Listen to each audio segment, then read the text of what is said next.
Her name is Martine Kalau. She's the founder and CEO of Martine Kalau Enterprises, which specializes in learning development and DEI. She holds a bachelor's degree from Hamilton College and a master's degree in public administration from Syracuse University, with over 20 years of experience. Martine equips HR leaders to foster inclusive workplaces and speak the language of business leaders.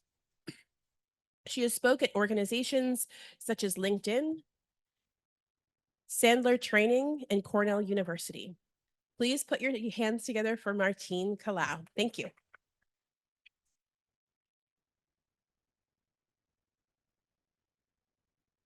Hello, everyone. Can you hear me? Yes? Okay, excellent, excellent. It's a pleasure to be here. I've enjoyed the conversations that I've been a part of in the last 24 hours, and I'm looking forward to having this conversation with you, which is on coaching leaders on talent selection. So the conversation around DEI in the last couple of years or in the last couple of months has been wrought with myths and fears. And typically when I come to these types of conferences to talk about DEI and the impact of talent selection, I spend more time trying to dispel myths and fears like DEI means diversity, equity, and inclusion means lowering our standards to bring in less qualified employees, which is not true. Or other myths like it means that we might be certain employees in the workforce might be replaced with new employees from underrepresented groups. That's not true either, right? So it's really refreshing that in this room, we're beyond those conversations. And I really appreciate that. And if for anybody who's not, find me afterwards and we can have a quick coaching conversation so I can dispel any other myths or concerns that you have. It's really interesting that we're in this opportunity, this interesting situation in Maine, where we have the opportunity to really expand our workforce, right? And look outside of our traditional networks to expand our workforce. And Maine is the first, if not one of the first states that has this opportunity, right? To set the tone for the rest of the country. And I say that because according to the US labor statistics, by 2032, so in about 9 years, the majority of the workforce will be people of color. So in this case, Maine does get to set an example for the rest of the country. We get to set the tone for the rest of the country on how to do DEI the right way in the workforce. And what I think is also really important to consider is that whether it's diversity, whether it's equity, whether it's justice, whether it's belonging, it really starts with an inclusive mindset, a mindset of how do I create variety? Why is variety important? What is the value of variety? And when we're talking about variety in the context of the workforce, how do we create variety so that our workforce is a representation of the rest of the country? Our workforce has individuals from different, diverse backgrounds. And when we talk about diversity, we're not just talking about racial diversity or ethnic diversity, right? Many of us sit at the intersection of different categories of diversity.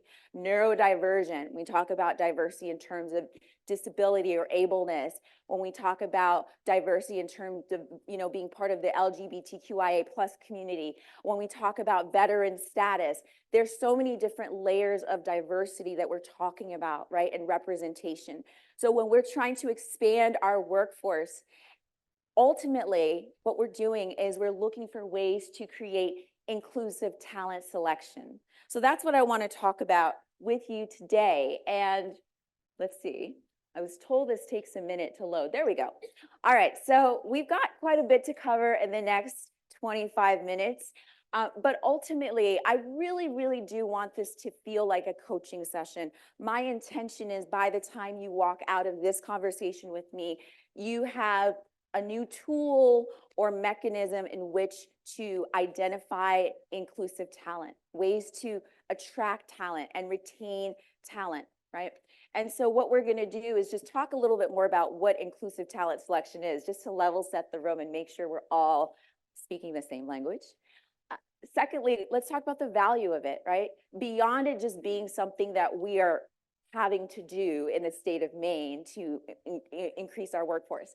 Third, there's some considerations to keep in mind as we're navigating this inclusive talent selection process. And then lastly, let's actually dig in and reevaluate our current talent selection process, and let's consider ways that we can enhance them. And hopefully, my intent is also to make time for Q&A, because I'm sure you'll have questions. If we run out of time, because I'm given 30 minutes, and I want to be mindful of the time. If we run out of time, please find me. I have a booth. I believe it's number 36, somewhere back there. Come and find me. We'll have a chit chat. All right. So what is inclusive talent selection? To keep it simple, right? When we're thinking about inclusive talent selection, our desire is to expand our networks, our pool of candidates. So it doesn't mean we're eliminating our existing pools, which is sometimes that concern or the fear. No, we are adding to our pools, right? So we're expanding our networks and widening our pools so we can identify the most qualified individuals, right? And bring in the top talent. So we're not watering down the process or their criteria. It stays the same. We're just being able to look and identify people from more expansive pools. And when we do that, when we bring in talent from larger pools and we identify that talent and we bring in that top talent, what we end up doing is we're able to bridge and create culture between our existing workforce and our new talent, right? And create a new culture in which everybody works together and collaborates as an organization, right? As one organism. And how do we do that, right? It's going to take some work, some cultural competence. It will take some learning, exchange, and grace to learn, to develop this new culture where we're learning about each other and how different people within this one organization can work together and be one unit. So it does take some grace and it takes some patience, but it takes cultural competence. And when we do that, what ultimately happens is that our workforce starts to feel that sense of belonging. Everyone feels included. And when we feel like we belong, we feel welcomed, we're much more engaged. And when we're engaged, we're much more productive. And then our organization continues to grow and expand. So that's really the ultimate goal of the inclusive talent selection journey or process. Now, let's talk about the value of it. So beyond it just being something that we need to do because we're in a situation where we have to expand our workforce in the state of Maine, there are other things that we want to acknowledge that are beneficial to this process.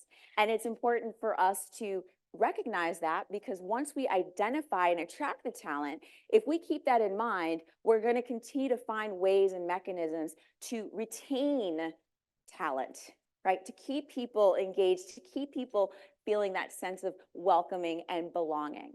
So, without some of this stuff is probably pretty obvious to us, but it's okay for us to just reframe it and reconsider that inclusive talent selection offers us an opportunity to bring in new perspectives, right?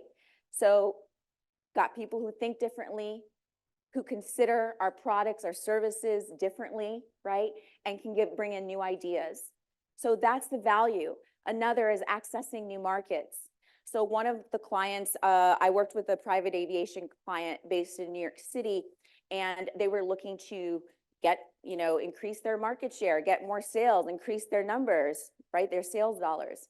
And so one of the things we started to consider is how can we bring in talent to represent markets that we haven't even thought about, so we can attract new markets. And little did we know, right, through all those efforts, that there are African Americans or Black people, there are people within the LGBTQIA+ community and other communities of individuals that like to fly private. And by retaining salespeople from different communities, we were able to grow the sales numbers for that organization, that private aviation company. So accessing new markets is certainly a byproduct or result, right, of inclusive talent selection. Another is reflecting the multicultural customer. So we also want to retain our customers, right, our clients. And people sometimes feel more affinity or closeness to someone that resembles them, that can communicate with them, that understands their culture, right? And so when we have individuals within our workforce that know how to connect with our customers, it certainly helps us to retain those individuals within our business, for our business. Return on investment. And for some of us who work for organizations that are not-for-profit or government organizations, it may not be an ROI, a financial ROI, but there are some key performance indicators and targets that we're trying to achieve. So in that case, certainly, right, it can drive the ROI or KPI, and lastly, economic growth for the state of Maine and even nationally, an indirect or direct effect. So those are just some of the benefits of looking and expanding our networks of talent, right? But there are things to consider, because if we're going and embarking on inclusive talent so that we can attract the best people from a wider pool of candidates, and we want to retain them, right? Because it costs more money to bring people in and then have them leave. It costs a lot more money. Right? So we want to keep individuals. So we have to start thinking about ways that we can retain people, mechanisms and tools that we can create within our workforce so people feel invited, so they feel welcome, so they feel like they belong, right? And so there's certain things that we can consider. One is hiring across, hiring and increasing representation across all levels, right?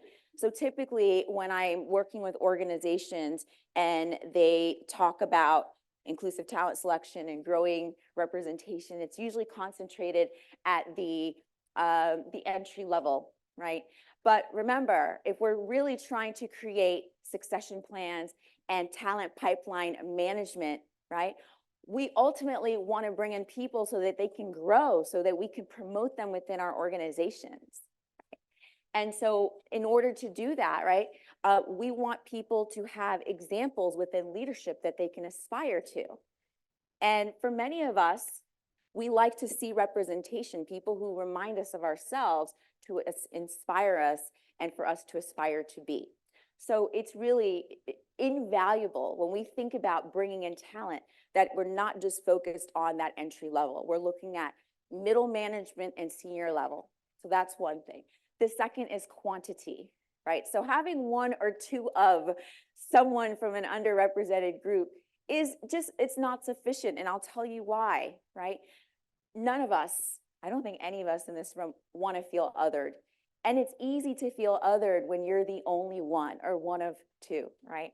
And when we feel othered, it can affect our confidence and affect our ability to show up and produce and be productive in the workplace. And so that's just something to consider. And then lastly is targets. So when I work with organizations, sometimes some organizations will have quotas, right? And they'll ask me, Martine, what do you think about quotas? And it's truly a business decision whether you're going to focus on quotas or targets, but there is a distinction. Quotas to me feels a little punitive. And I'm talking about the workspace, the workplace. I'm not talking about academia, because there's a benefit and a value to affirmative action in other spaces, but within the context of the workspace, when we talk about quotas, it can feel punitive, right, if we don't achieve those quotas. And oftentimes what I see in organizations is that when we use the terminology of quotas, we have to bring in this, fill in the blank, employee or what have you. It sets the precedence for the rest of the organization to believe that that person didn't earn their role, their position. They got it because they were fill in the blank, right? However, when we talk about targets, it's about goals.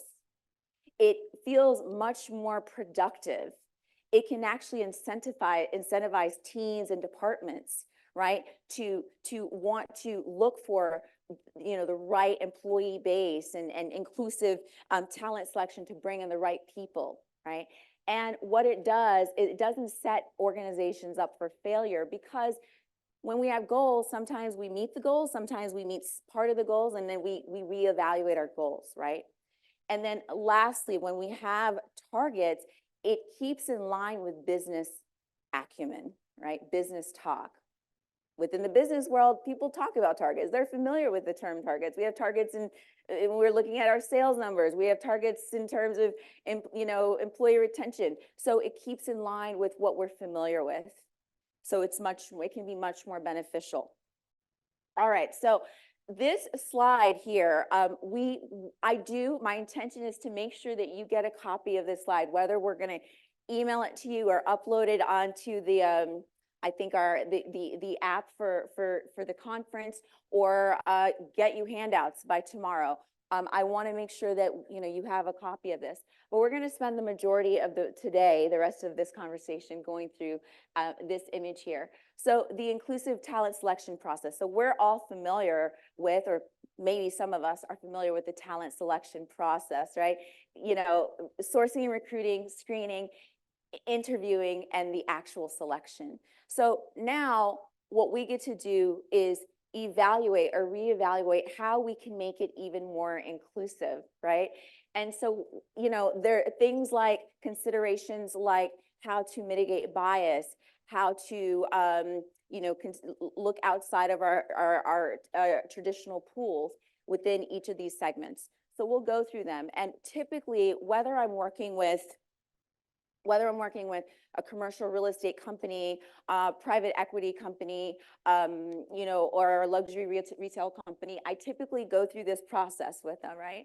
And it takes time. And sometimes, the goal is not to try to achieve all of these things in one sitting. It takes time.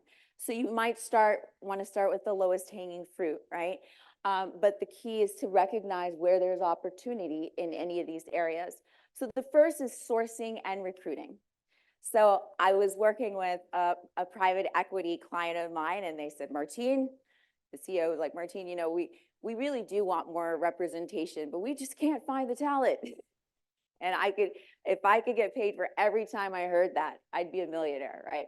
So the question I always ask, the follow-up question that I like to ask when I'm told that people can't find the talent, like representation, is where are you looking? Where are we looking?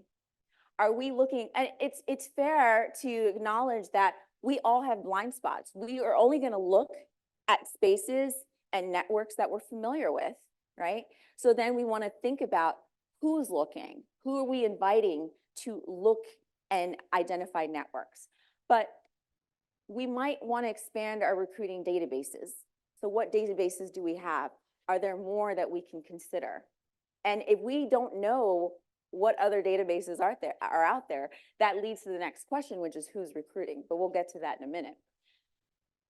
We can go to different conferences. Now, I did hear someone in the room share earlier that you may not have the bandwidth to go to different conferences, right? If you have a talent acquisition team of 1 or 2 people, you may not have the bandwidth to go to conference A, conference B. But then we can think about who else can we leverage to attend these conferences? If we have an employee resource group, can we leverage some of those individuals? If we have other people within our organization, some of our hiring managers, could they potentially go and attend in our stead? So these are ways to just be creative and think outside of the box.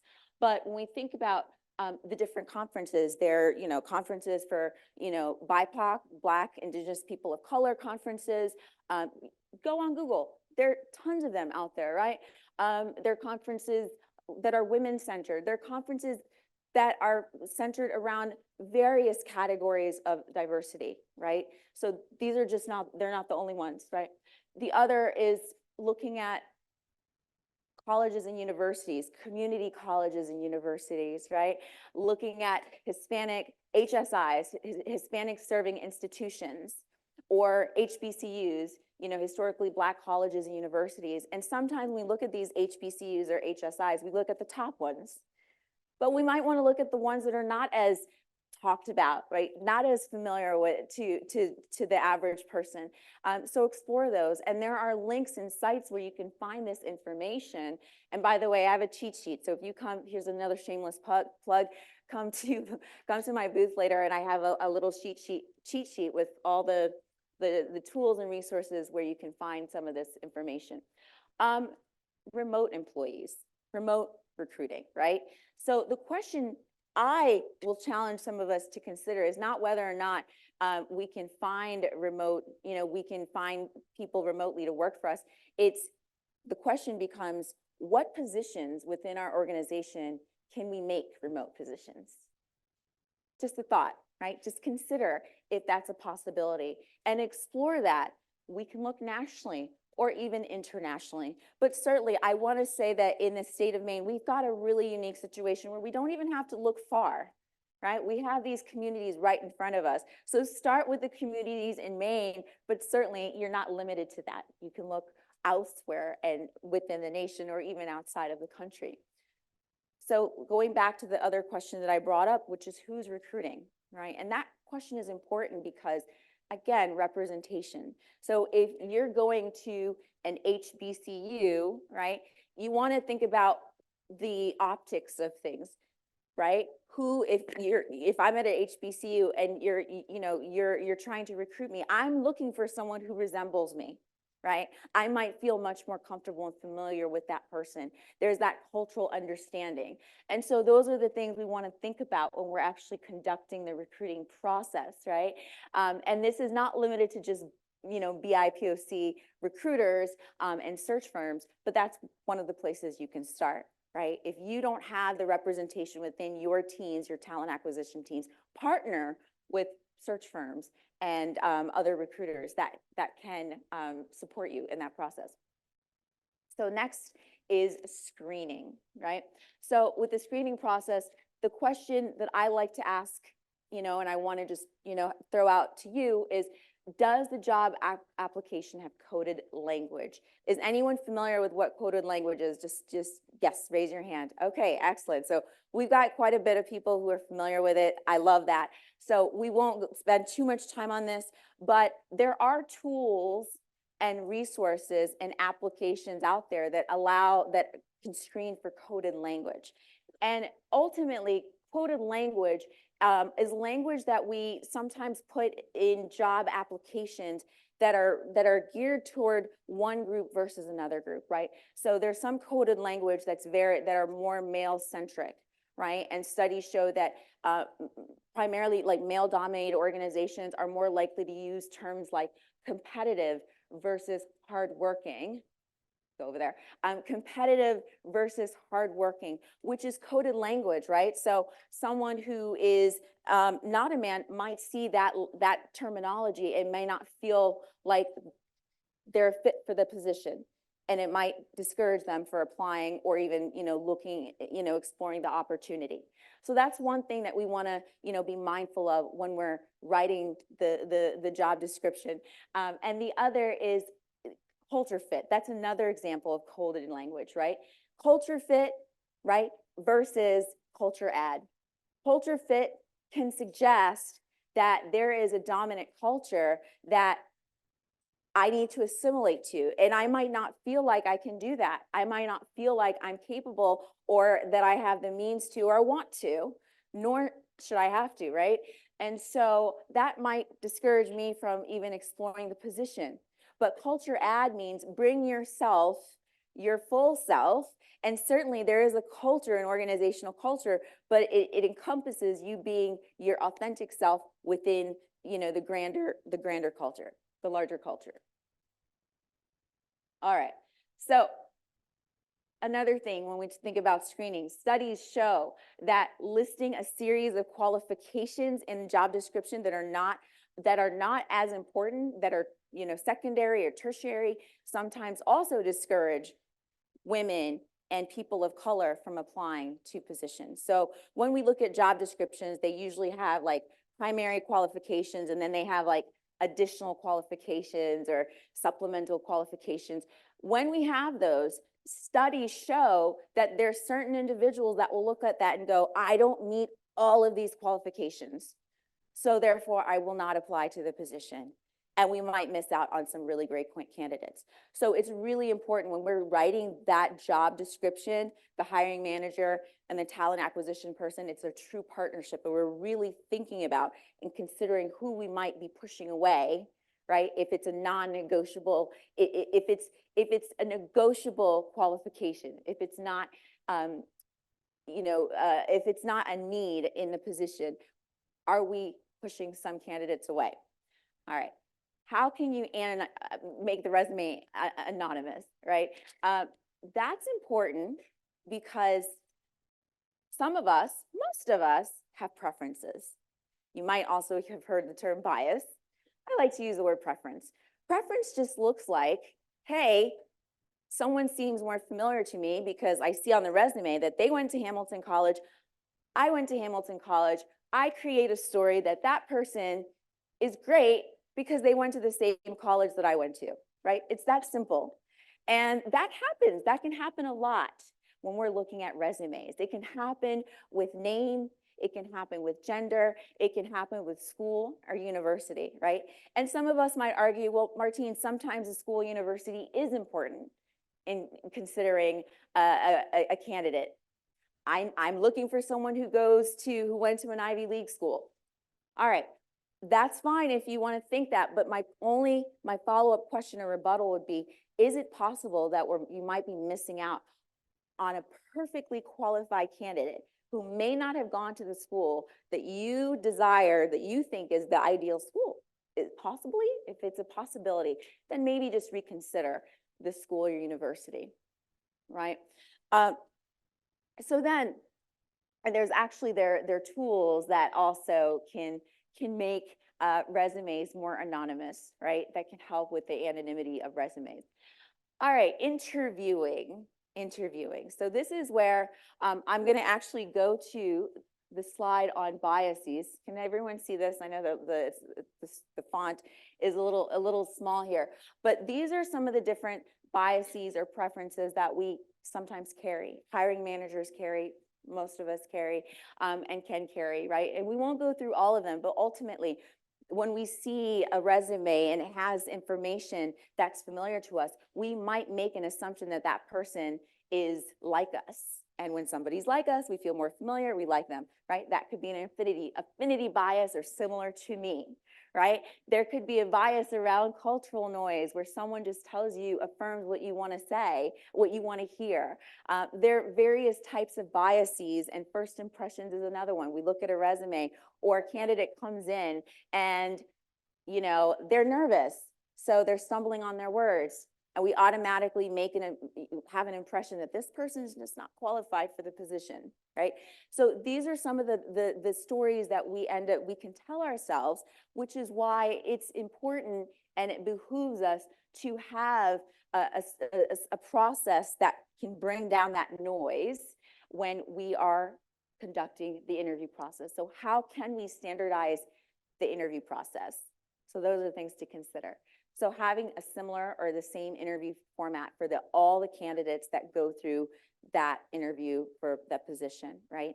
So that's important so that we mitigate our stories and our preferences for one candidate over another if it's exactly the same. So if the format is on Zoom, you interview one candidate on Zoom, then I suggest consider interviewing all the candidates on Zoom, right? If the interview is on the phone, same thing. If the interview is with 5 people, have those same 5 people interview all the other candidates for that position, right? Same list of questions in the same order. And some of you might be thinking, well, Martine, what about small talk? That's when you really get to know the person. You can still certainly have small talk within the context of those questions, the overarching questions, right? And we do that so that we're being equitable and fair in how we are posing the questions and facilitating the interview for all the candidates, right? And interview scorecard. So that's something that we can consider so that when we're going back and reevaluating the conversation and interview process with each candidate, we're not allowing our affinity or our likeness or any of those biases to take precedence. We're really focused on whether or not that candidate meets the qualifications of the position. That's it, right? And so when we have interview scorecard, we can have all of the people who are interviewing that candidate are looking at the same framework to make judgments and determination about the candidates. Behavioral-based interviewing. So this is, some of us, I think most of us are familiar with behavior-based interviewing because we probably use it a lot. It's about telling stories. And behavioral-based interviewing is beneficial to the people who are candidates and who are interviewing for our position for a couple of reasons. One is because if we have, people give us that, if we have a bias where someone's telling us what we want to hear, we may not really know if the candidate is qualified to do the job because we like them and they're telling us what we want to hear. Are you good at problem solving? Yes, I'm good at problem solving. Great. Well, how, what does that really mean? So that's one reason. And second, when we think about, as we're expanding our pool of candidates and we're thinking about potential language barriers, right?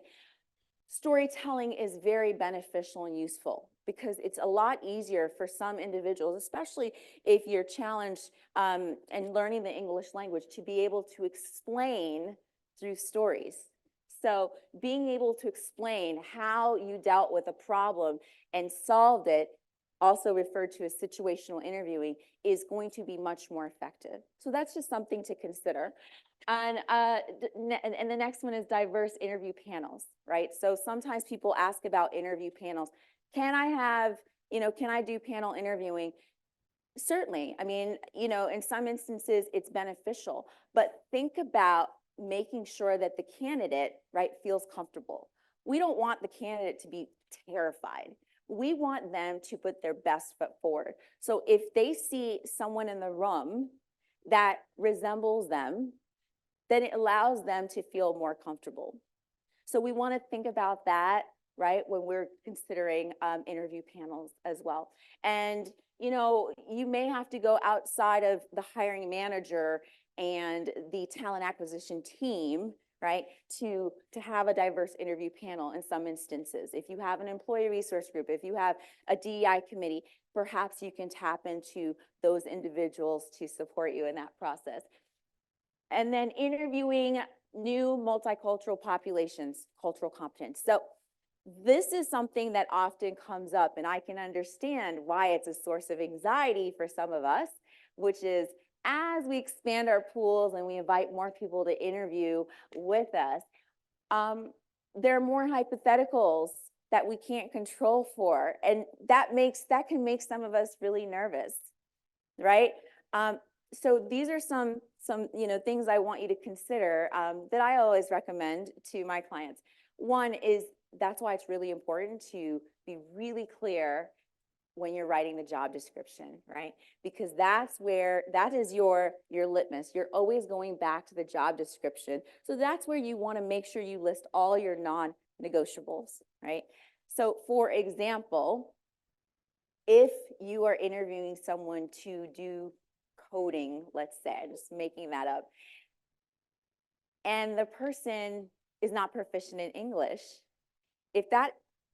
was that in your job description? If you need them to be proficient in English, you want to put that in your job description. If not, right, you want to be able to anticipate that, and the question becomes, can they still do the job? Can they code? If they can code, then it shouldn't matter, right, too much. But at the same time, you want to find ways to accommodate the interview process so that you both can understand and communicate with each other effectively during the interview. So what things might need to happen for that? Might you need a translator? I mean, there could be a number of things that you might want to explore, but you want to anticipate that. So the first thing is being clear in your job description. The second thing is, knowing your audience. So as you're widening your pool and you're tapping to different networks, you can start to anticipate the types of potential hypotheticals that could come up, right? So you can start to account for them. And if you personally aren't comfortable with that, having someone who's an expert in that and cultural competence can certainly support you with that, right? So that's one thing. There are other instances. I mean, there's so many hypotheticals that can come up, but another that I will bring up is body language.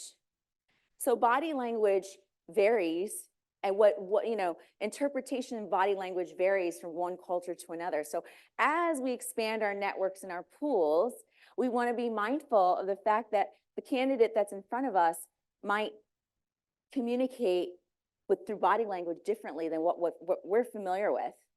And so having that cultural competence, someone who can help us, coach us in that, will be beneficial. So for example, in some cultures, eye contact is considered disrespectful, like direct eye contact. So we may not know that, and we might have someone not looking at us in the eye, and we're thinking, oh, they're being deceitful, or we don't trust them because they didn't look us in the eye, right? So we want to be mindful of that by knowing and considering our audience, right? And then another one that I think someone mentioned the other day that came up was dress and attire. We might have a dress code, but as we expand our pools of talent, we have to consider that, there are different cultural norms in how people dress in terms of ethnicity, religion, and so forth. And so we want to be able to think about and be conscious of the variations, right? And one of the things we can do is understand what what the dress means, what it means to that community, right? And we may not be able to do it alone. We might have to rely on an expert who has that cultural competence. And then the last question around that is, if the dress code, this is how we define our dress code, business attire means one thing, and we encounter someone who dresses, their dress looks different from us. How can that, bringing that person into our team, actually add value, right? And that's the question. So I don't always have the answers, but I like to throw out questions. It's meant to be a coaching session, so coaches like to throw lots of questions out there to people. All right, and then manager training, right? So a lot of this stuff, and this might not just be for managers, right? It might be learning and training for the talent acquisition team, your people team, human resources team, on how to navigate this whole, inclusive talent selection process. How do we do it? How do we mitigate bias? What are all the types of bias that exist, right? That might involve a deeper knowledge. And that's okay. Sometimes we need to start there. And then selection. How do we avoid bias when selecting a candidate, right? Because sometimes, a couple of hiring managers interview a candidate, and then you start discussing the candidate. Oh, I really like that person. Or before the other person interviews them, you're like, oh, this person's great, right? So we want to minimize that, right? Because that influences how a person sees the candidate. So there are things that we can do, right? We can refrain from discussing any of the candidates until everybody has interviewed that candidate, right? And there are tools. I've used Smart Recruiters. There are other awesome recruiting tools where you can put that information in there so you don't forget it. And then afterwards, there can be exchange and dialogue amongst all the people who are interviewing, right? And having that interview scorecard. So these are just some of the tools and recommendations that we can consider to increase more inclusion in our talent selection process. They involve having a strategy, right? Having resources to implement the strategy. Again, I want to stress that it's not something we're meant to do all in one sitting. It's a process. It can take 100, I put together plans that are 100-day plans, 200-day plans, and so forth. But I want to now open it up to the audience if we have any time. No time. Okay. We have no time, people. That was my biggest concern. I'm a talker, as you can tell. But this was truly meant to be a coaching session. So I do want to continue the conversation. Please find me. I am happy to sit with you, talk to you for a few minutes, answer any of your questions. I really thank you for your time, and I look forward to connecting with you in the audience. Thank you so much.